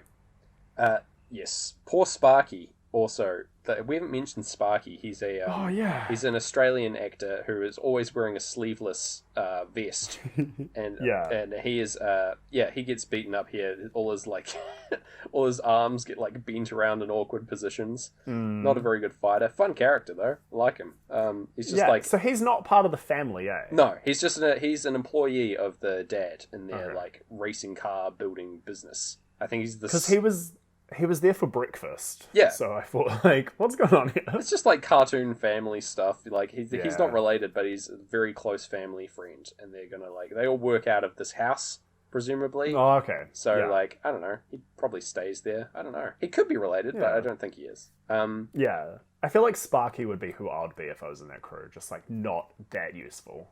You'd be the Sparky of this film. Yeah, and just really, you know how his whole goal is to drink that milk that you get to, that sounded weird, drink the milk that you get to drink at the end of the race. You're not wrong, is the thing. Yeah, he just really is excited for that milk. He doesn't know he could just like buy it. Maybe that's the only way. Like champagne is stocked in every dairy like and supermarket around the country. Just like it like constantly, you can get it really easy. The like champagne man comes and delivers it to your house. But like, if you want for a special occasion, you get a nice cold glass of milk. Yeah, that's you use champagne when you're baking. Yeah. Champagne on your cereal. Yeah. It's the only way. And in the milk. Yeah. That's the canon I choose to believe. Yeah. That's why this movie is so nuts, is everyone's a bit drunk. Yeah, very likely. Yeah. Old mate Trixie says, "Cool beans" here. This isn't for the first time, but her like catchphrase is "cool beans." Yeah. And they keep that in multiple times. Yeah, I'm into it. I thought it was like, I think another holdover from the anime/manga, and that's like her saying. I don't know. Yeah, fun stuff. Although beans, you don't tend to eat them, cool, do you? You heat up beans. Cool milk, I'll allow it. Not so much beans. No. Yeah. Anyway, Teijo's been drugged, and he's had a bit too much of the champagne, and it's no good. And so they replace him with Trixie. Blatant cheating on behalf of the team here, replacing the racer. But anyway. Yeah. Again, this is explained away by there being dead spots in the mountains, so no one's going to notice. So Snake Oiler, this is where he shoots his cobra out the front of his car here. Oh yeah. It's like a blink and you'll miss it scene. It's just like the intro to the start of Leg 2. And like, it's like a 5-second scene of him just shooting a cobra at someone. Yeah, it's kind of wasted, if anything. Love it. I love it though. I love his choices in this movie. It's literally a throwaway cobra. Yeah, literally. It's how we transition back into racing though, which I really like. Yeah, so we're at the end of playthrough 2 now, and we're climbing up the mountain switchbacks. Zooming back and forth. There's like a really weird thing where they like cut back and forth between the cars, just like literally zooming the camera backwards and forwards. Yeah, I quite liked it. But it's bonkers. It is bonkers. It feels, again, very cartoony. Like, I think it would just be, like, cuts of them, like, because they're talking to each other in the cars. They can hear each other for whatever reason. It's like, yeah, it's just all very cartoon feeling. Yeah. Yeah, so we're climbing up these switchbacks. We're bumping into each other on the mountain road. And then, this is probably my least favourite part of the movie, Gareth. We've got the, like, showdown on top of the mountain. Yeah. The team, like, stops to switch back... Well, no, to, like, swap Trixie back with Teijo and continue the race, because he's recovered somewhat. What's his name? What's the, like, bad mob boss's name? He's got a fantastic character name. Oh. It's like, Cruncher Block is his name. Yeah, which is a great name. It's fantastic. But he's here, and he's been captured by like Teijo's crew, effectively up in the sky, and his sister, who are like all here. There's a really bad comped fight scene where the mob guys show up, and they like all doing kung fu on each other. This whole fight scene is so long and so bad. This is like all shot in different rooms, and all the people are like put together into the same shot. There's fun anime zoom lines on everything, but like that's cool. That's good, and it's just bad. It just lasts way too long, and it's like it just looks like bad collage. Yeah, I don't know.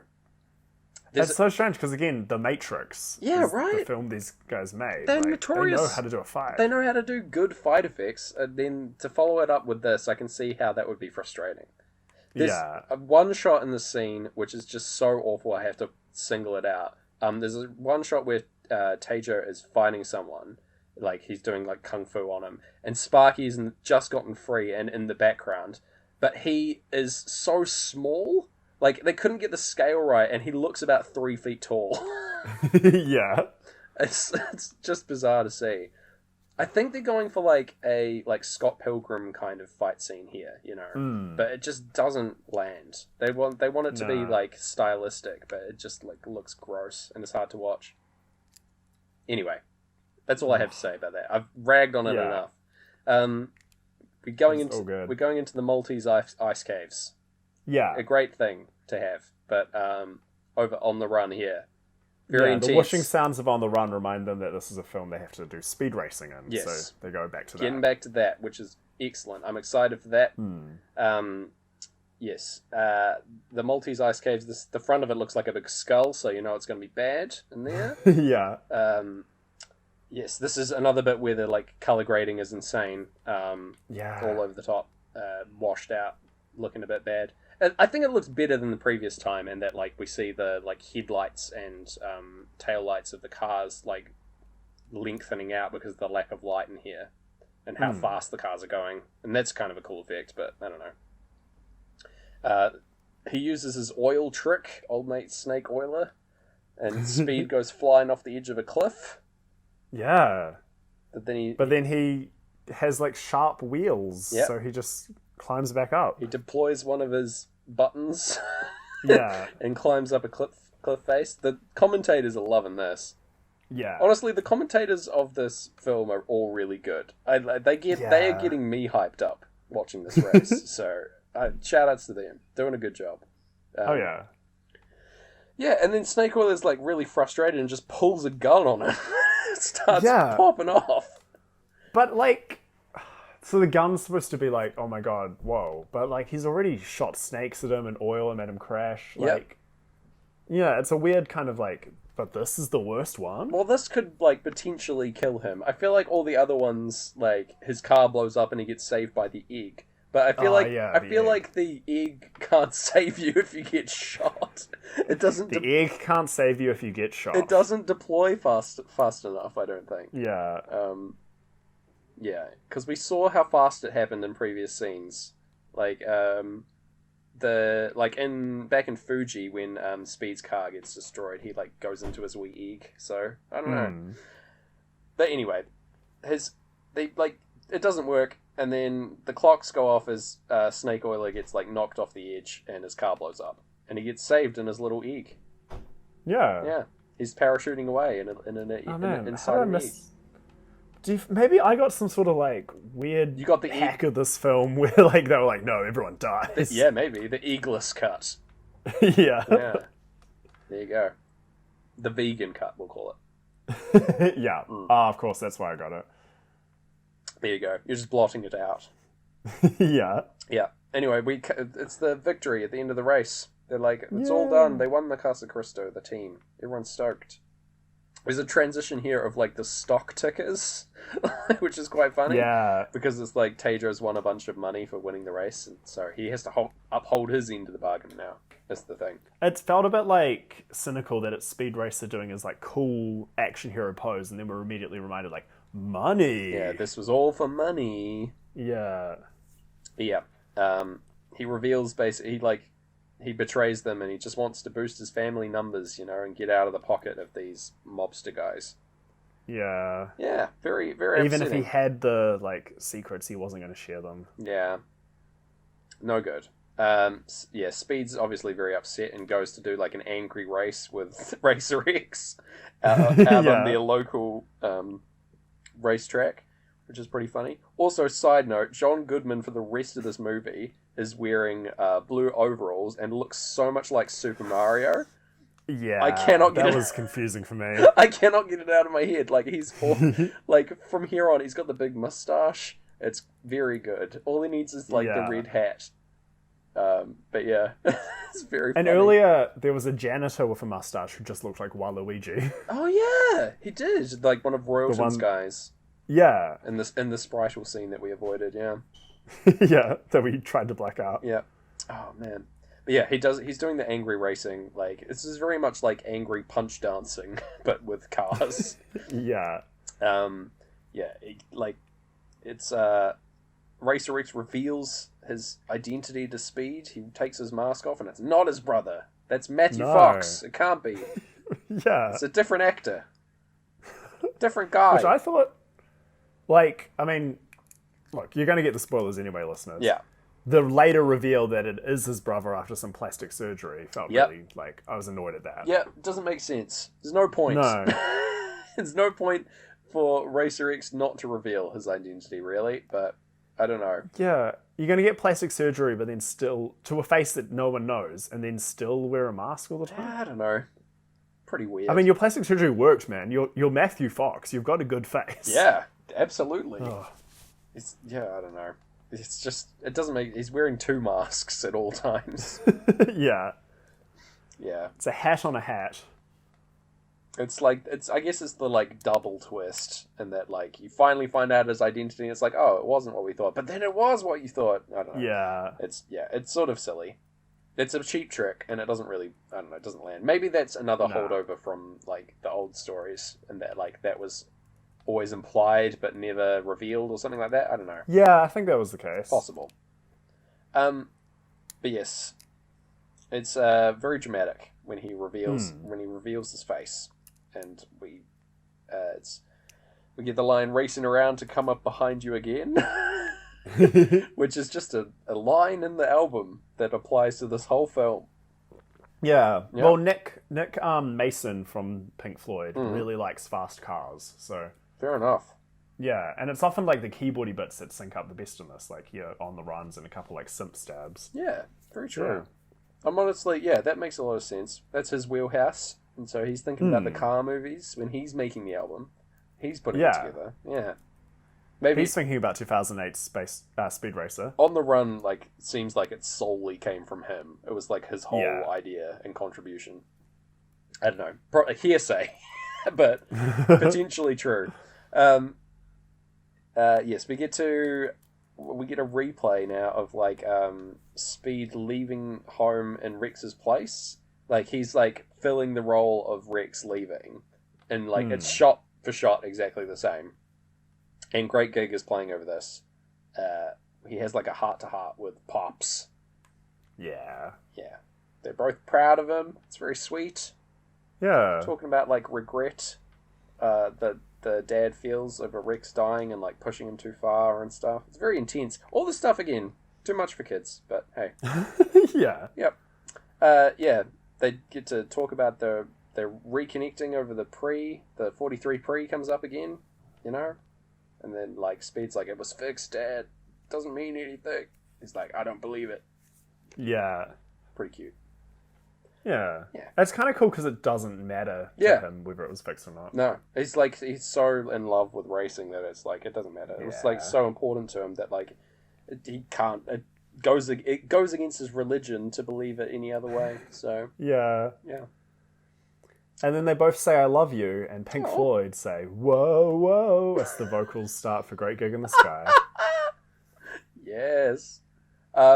Luckily, to get over this very depressing scene, Teijo's sister, Haruko, comes back. Yeah. And she's giving him the invite to the Grand Prix because she has a heart, unlike Teijo, who is just like there for the money. He's got what he wanted, but Haruko is trying to help, and she gives him the invite to the Grand Prix so that he can participate and potentially get his own back. I don't really know how this would help, but it ends up working out. But he gets to race in the Grand Prix. It's very exciting. And that's when Sparky? Yep. Turns out that he was listening, and it's a very confusing scene when Sparky gets pushed up. He gets pushed backwards. Yes. And emerges from the kitchen. Yep. And then Mom Racer walks up as if they'd been secretly kissing in the kitchen. I think it's implied. And I was like, hold on, this movie has changed a lot. And then it turns out everyone was just hiding in the kitchen listening. Yeah, they were all there. I don't think there was like a weird make-out sesh between... No, definitely not. Not while Sprite was watching. He hates kissing. God, absolutely not. He would not stand for that. It would have been all over Red Rover with him back there. He would have shouted out something inane. My gosh. So inane. Anyway, we get money starting up now. As we're looking at the brand new... They have to build a brand new car in 32 hours because the old one, presumably... The old one seemed fine. Like, it didn't get destroyed or anything, right? They just didn't want it to be made by someone else. I guess they wanted the Racer family to do it. Yeah, they made their whole new car, and these shots are intercut to like with business deals going on, which matches money really well. There's deals. So the first money, is set to like a lot of business stuff. Yep. Then the second money was set to car modification, and then the third is set to both. Yes, we're tying tying the two together. John Goodman dressed as Mario has brought us here, and Royalton and Togo Khan, the dad of the two guys, people on, the film I'm talking about. They're signing the business deal.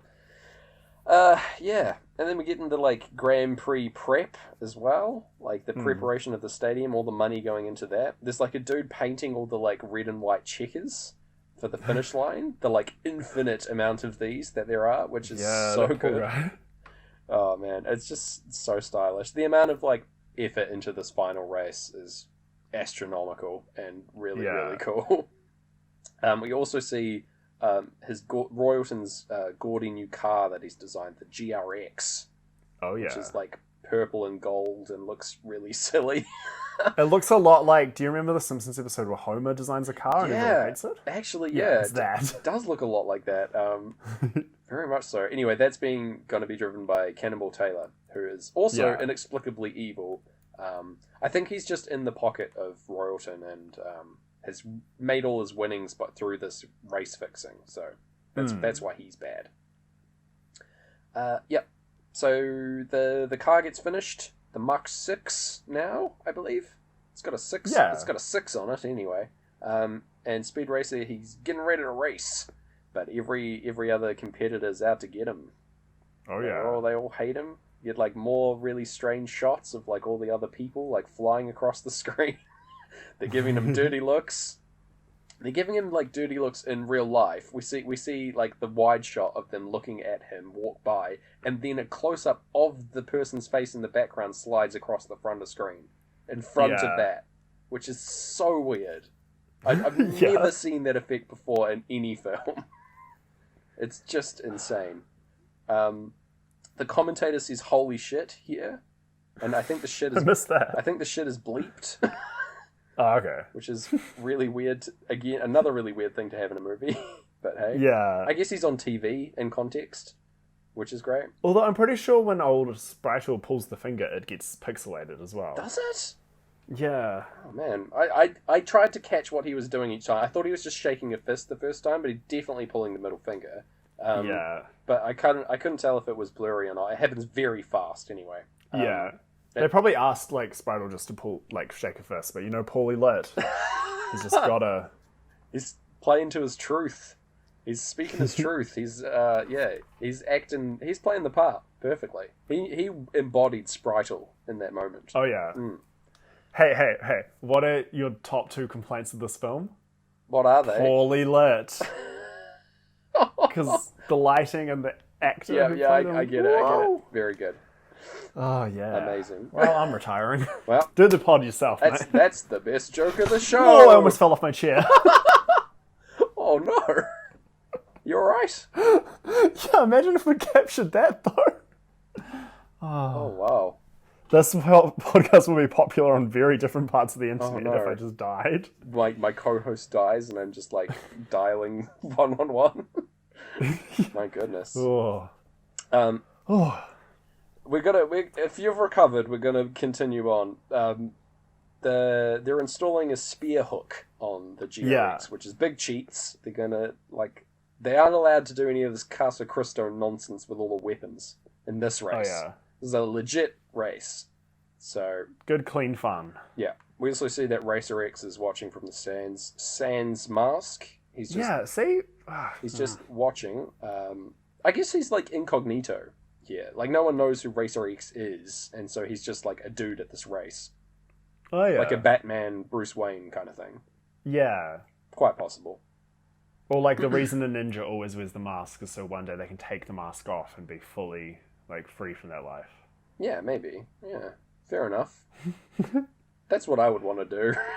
Yeah, retire from my superhero ways. Yeah, you always have an exit plan.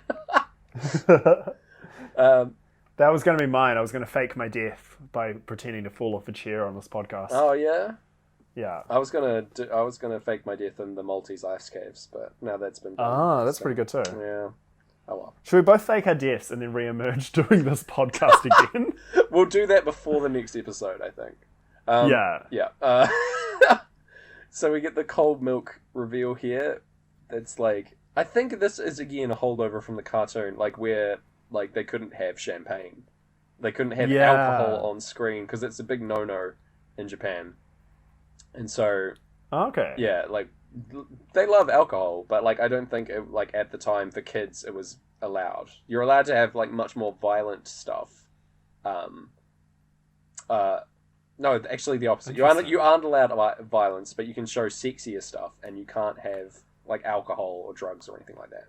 Yeah. So it's like the inverted version of the West. Kind of, yeah. And they have the cold milk as the celebration for victory here, which is just very silly. I'm not sure if that's true, but like it could be.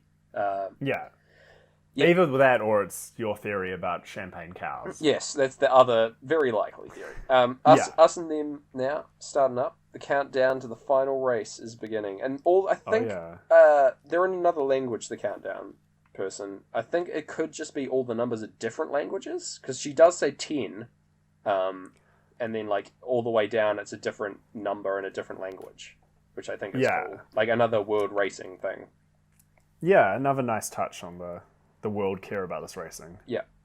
This is where we get this shot of every face flying across the screen before the start of the race. Like, every character we've seen up to this point has appeared on screen immediately in the space of about 3 seconds. Just to, like, up some people's paychecks as well. Like, man, I was all over that film. Maybe, yeah. It's heightening the tension at the start of the race anyway. Yeah. And, we're hitting it off. We're going now. There's like a weird stunt where he gets trapped and then he escapes it by using his little car flip legs. Yeah. Pretty good. This, I think, is the most stylish looking racetrack in the whole movie. It's really nice looking. There's a really good callback. There's the sides of the racetrack have zebras printed on them in white and black, like alternating tiles. And when they're driving fast enough, these become like a little running animation of these zebras, which is a callback to the flipbook animation at the start of the film. Oh yeah, and it's like just really a great visual effect, which I wish they did more. I think I wish there were like different animations in different parts of the track. It wasn't just these zebras, but really nice. I just thought that was a cool touch. Yeah. So we'd like they drive over they drive over plasma screens, like showing the race as part of the track. That's cool. Which is super cool. There's also big chrome spikes sticking out, which is very like Sonic the Hedgehog feeling. How much did this film make you want to play Mario Kart? A lot. Because you own it, right? Yes, I have several Mario Karts, but yeah, it feels very similar in vibe. Yeah. It's deep in the racing aesthetic, and so is Mario Kart, and it's very arcadey feeling. A lot of fun. A big fan. In fact, they kind of like, because they've got these cool tracks that are very Mario Kart, and then the desert's a bit Crash Team Racing. Like, they're trying to get all the 90s. Yeah. Both sides of that terrible feud that almost destroyed us all in the 90s. Very true. I mean, they kept making Mario Kart games, and they've only really recently remastered CTR. So, who's the real winner? Is all I'm saying. Well, I suppose you could argue, you know, like, I don't have a good analogy. Damn it. They're still making they're still making Coca-Cola, but they stopped putting out Talking Heads records. Yeah. So which one's better? That's a great point. Thank you. I'm so glad. I was like struggling so hard I could not think of a single band that bad band that kept going. Dang, yeah. I was like, nah, Bruce Springsteen rules, Rolling Stones rule. Oh. Yeah, I can't think of many bands that have overstayed their welcome, actually, off the top of my head. No. I mean, you know they exist, but... Yeah. I try not to think about them is the thing, right? Yeah. Maybe Coldplay? Do you check if you... Oh. Yeah, maybe.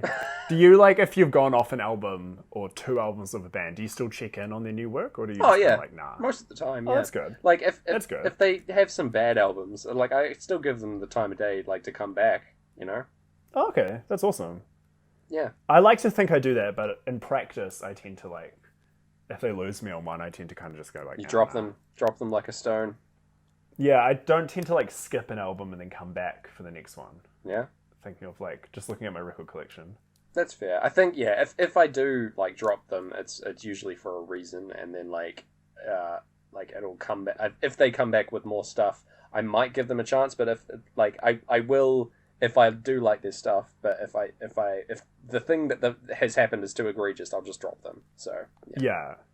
Anyway. Yeah. Same. Yeah. So we're doing all the fun Mario Kart stuff on this track. The commentators are loving this. They are loving Speed Racer coming up from behind, getting excited. They say he's knocking on the door of Cannonball Taylor, and then the other commentator like is rotating around in his chair and flies across screen and says, "Yoo-hoo, anybody home?" Which is just... What is this film? I don't know. I love the energy of these boys. It's very funny. Anyway, he's bumping into Cannonball over and over again, like roughhousing him.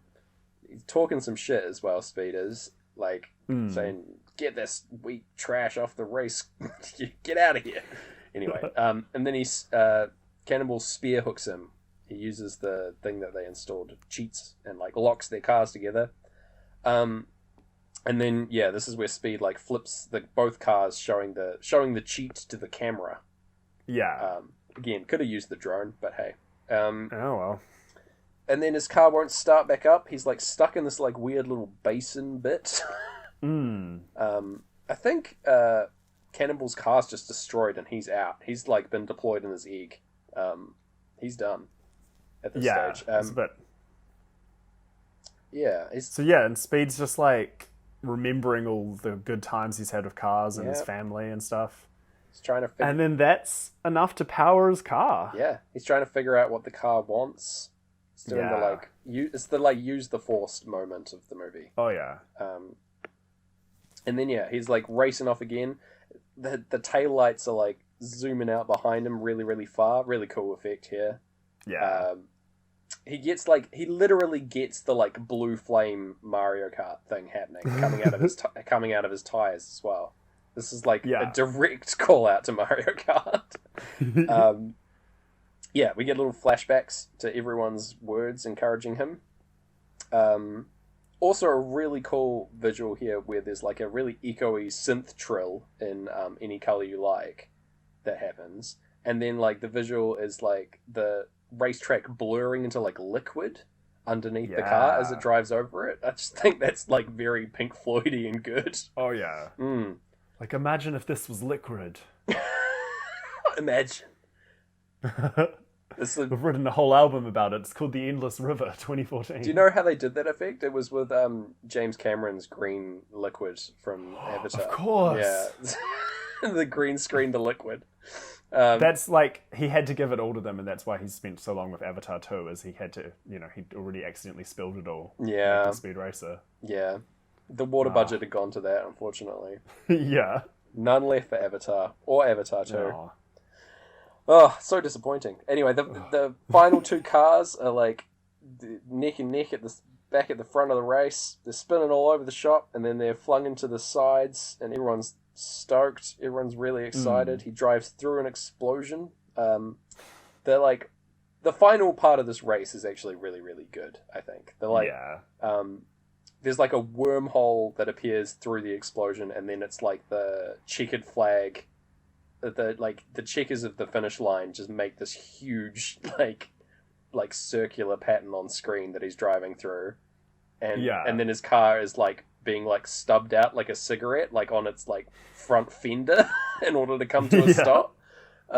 Really, really fun and cartoony. It's just like a good end to this race. His car's like destroyed. Like pouring liquid out, like oil out over the wheel and stuff. It's really good. I love when someone wins something but gets like real wrecked in movies. I think it's always great. Like, if the car is completely destroyed and falling apart. Yeah. They exit the car, like, and then the doors and everything falls off, that kind of thing. Very fun. Yeah. Great all effect. About that. Yeah. But everyone's really stoked. Brain Damage is playing over top of everyone's celebrating, everyone's excited. Royalton like pushes his ice sculpture over, which made me laugh. And like Togo Khan like looks at him and shakes his head, like, yeah, mate. Yeah. Then keep it to yourself, mate. Then we get the like really weird reveal that Racer X is his brother that we've talked about. Yeah. Yeah. After faking his death and then getting plastic surgery. There's someone in my head, but it's not me. Hey. Brain damage. There's someone in Matthew Fox's face, but it's not him. But it's not him. It's Rex. Yeah, it's Rex Racer in that face. And now it's cold milk time. Everyone's on the podium, drinking the milk. We get the promised kiss between Trixie and Speed here in front of the flashbulbs. Interrupted by the worst scene in cinema history when Spritle and Chim Chim slide on screen and say, "Warning, if you're delicate to cooties, look away." Yes, for the uninoculated, he says. Yeah. He provides like a safety warning for us. Thanks, mate. Yeah. So thanks. Do you reckon we could kickstart like a service where that happens every time anything like sexy is about to happen on a movie? I don't want to, but I feel like we could. Yeah. I would rather kickstart a Spritle-less cut of this film. Yes. And then we watch that to Pink Floyd and see what happens. Although, like, as we said before, having Spritle in the movie has, like, pushed things out so that things have been aligning quite well. Yes, yeah. That's the thing. He's a necessary evil for our purposes. Yeah. I like to think when they were cutting this and they were trying to cut it to Pink Floyd's Dark Side of the Moon, they originally just had these big spots of, like, dead air, and they're like, well, let's put a fun kid and a chimp in there. Yeah. Very much so. That's what the boys in Floyd were thinking. Yeah. Like, yeah. It just kept like invading their minds when they're trying to like write the album. It's just like, this kid. I keep thinking about this kid and this chimp, and I don't know why. Yeah. I really should be writing like some really crazy chords, but I don't know. Anyway. I like to think the white light shining into the triangle on the front cover of Dark Side of the Moon is this film, and then the triangle is Spritle, and then the rainbow coming out of the triangle is this film now that it has Spritle in it. Yeah. Just, imagine so much.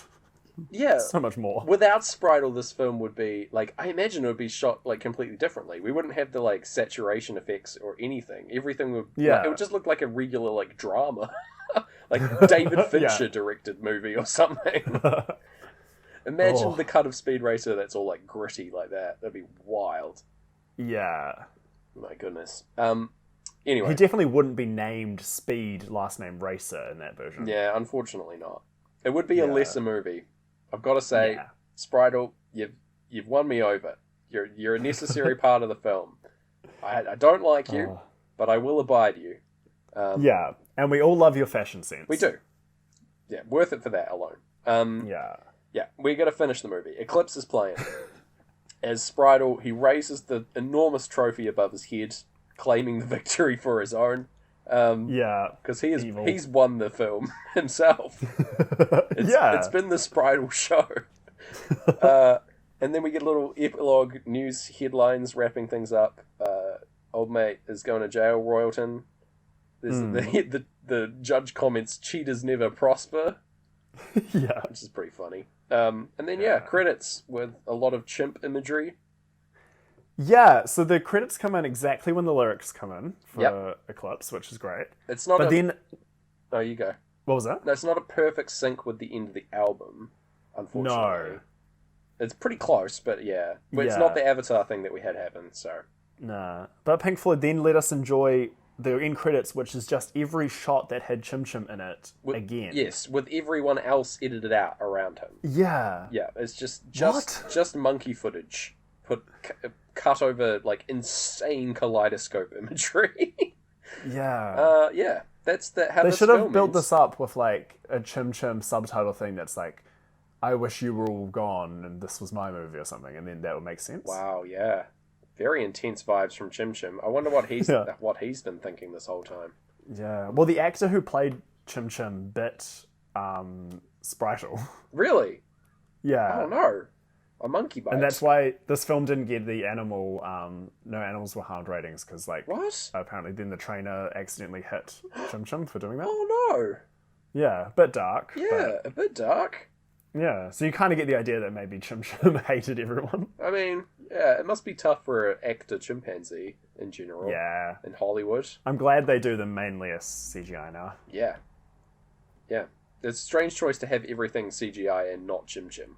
Although, that would have been unsettling in its own way. Yeah. To sum up, this film was an assault to the senses. There was so much. It was very difficult. I found it hard to catch syncs, Gareth.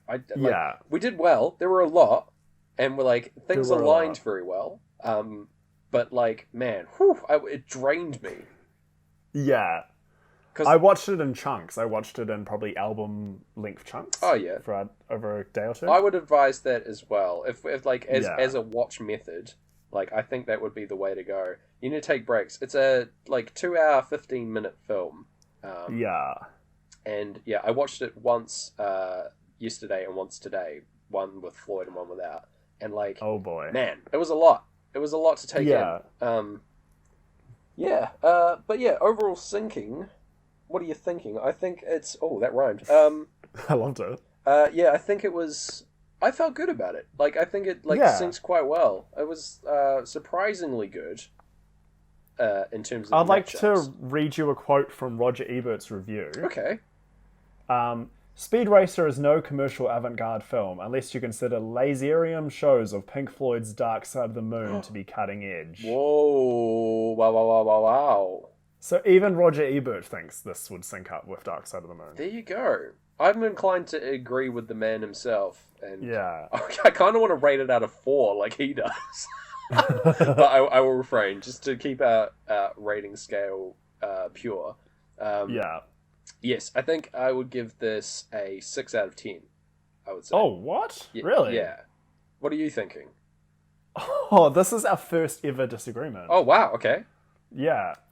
6 pages out of 10, maybe.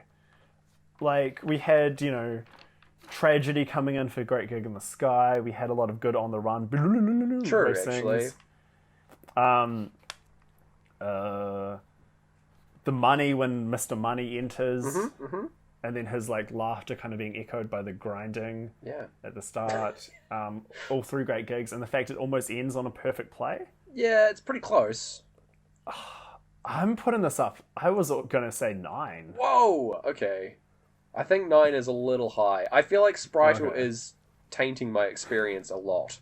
And influencing my rating of this. I don't want to go high, mainly because it's just upset me deeply, but I will see that the syncing was good. There was a lot of syncs, so... Okay. Could we go 8 on it then? I'd go up to 8, I think. I'm not happy with 9. Okay. Yeah, we can go 8. Okay. Or should we go full 7.5, which I think is in the No. middle? Go 8, I think. I think I was too harsh earlier, so... Yeah, I'll shift my rating a bit further than you have to. But yeah, 8 out of 10 for... But Spritel himself, 0 out of 10 for syncs, because nothing he did. Yeah. Even if it's synced, it still made me feel sad, so... Yeah. Sorry, Spritel. Bad character. Yeah. Begone from this film. We just said we loved him and that he won us over, but no. Hate him. He's the worst. Oh, yeah. I said that he won the film. He controlled the film and Manifest Destiny his way throughout the whole thing. Yes. He was... Absolutely. He, ran train on the whole thing and made it all about himself. And that's how he won. Yeah. Yeah. He won it, but it wasn't, a good victory. No, it was he fixed the race. Yeah. Yeah. He was in league with Royalton the whole time. Of course. Yeah. Who knew? Oh, Only us. Speaking of things that some people don't know and some people do know, you know what film we're doing next. Would you like to tell me and the audience? Sure, yes. I feel like last week, right, I sort of led you on a little bit and then, tore you down to a horrible new level. I felt really bad, actually, after the trials and tribulations that you went through last week. And so I want to choose a film that is, a more fun like sci-fi fantasy kind of thing. And like something I genuinely do enjoy. Like I like Avatar, but I know that it's a trial. So I'm going to choose like a fun kind of romp of a film this week for us. I haven't really been doing any clues. This is just genuinely my thought process.